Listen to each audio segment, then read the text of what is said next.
Hello and welcome to the newsroom. I am Mary Kanu. Former military governor of Imo State, retired Rear Admiral Ndubisi Kanu, has died.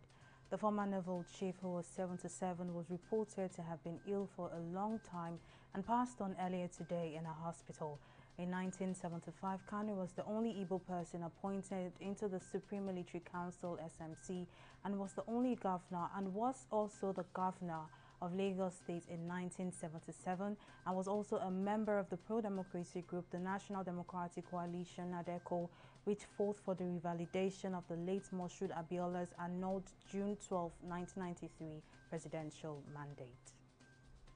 The Federal High Court Abuja has dismissed a suit challenging the validity of the primary election that produced Rotimi Akeredolu as the governorship candidate of the All Progressives Congress in the last governorship election. Presiding Judge Justice Iyangeko, in a judgment, held that the suit instituted by Olajumoke Anifowose was started barred, having been filed outside the 14 days allowed by law for a pre-election matter. Justice Eko noted that the governor was nominated by APC on July 20th and the plaintiffs filed a suit on July 29th, which fell within 14 days required by law. But the suit became incompetent due to withdrawal of the initial originating summons and its substitution on August 20th. The National Identity Management Commission (NIMC) has said applicants must complete their National Identification Number (NIN) registration even if their Bank Verification Number (BVN) had generated NIN. This comes as NIMC pointed out that NIN generated by the BVN can only be used if it had been updated at NIMC Enrollment Center.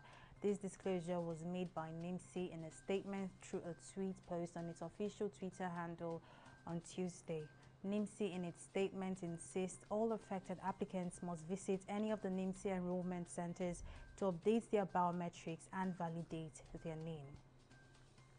And now in COVID stories, the Lagos State Commissioner for Health, Akin Abayomi, says there is an increase in the number of coronavirus patients having breathing difficulties in the state.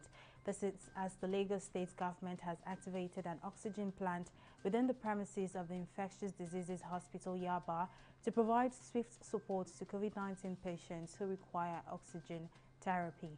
Abayomi disclosed that about 300 cylinders of gas are being used a day in the state isolation facility, stressing that a patient with a critical case may use about 6 cylinders of oxygen within 24 hours.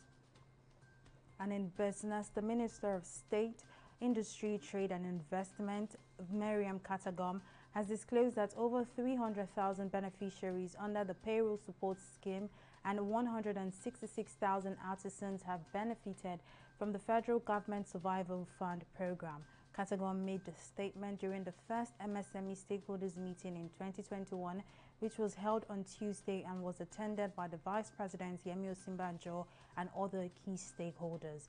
She revealed the survival fund initiative of the government has impacted over 300,000 beneficiaries under the payroll support scheme, as the federal government has successfully completed enumeration and disbursement to 166,000 artisans as of December 2020. And Indonesia's military chief Hadi Tjahjanoni on Tuesday suspended the search by divers for the cockpit voice recorder of Boeing 737-500 aircraft that crashed with 62 people on board shortly after takeoff on Saturday.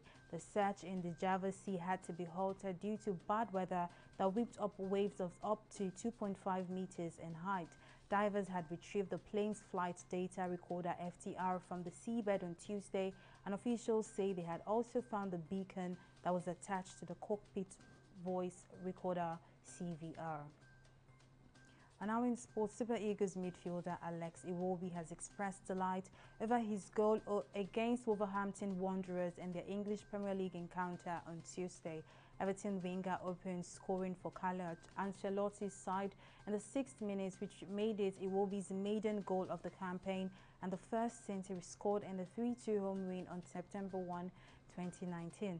With a 2-1 victory on Tuesday, Everton moved back into the top 4 on the Premier League table. And that's all on our package at this hour. Many thanks for watching.